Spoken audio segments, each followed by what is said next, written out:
अगर ईरान की हम इंटरनल पॉलिटिक्स को देखें या फिर जो उनका इंटरनल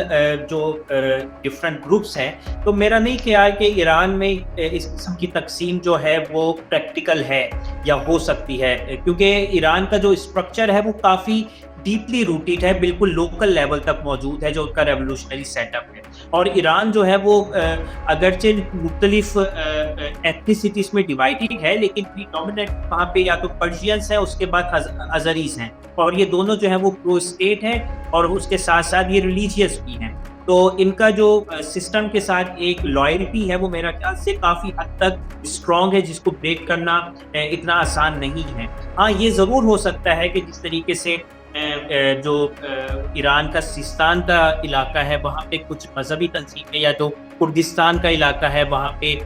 कुछ एथनिक तंजीमें जो हैं जिस तरह कुर्द वगैरह कुर्दिश मलेशियाज़, वो वहाँ पे किसी हद तक डिस्टर्बेंस होने का ख़तरा बहरहाल मौजूद है। लेकिन जो वहाँ पे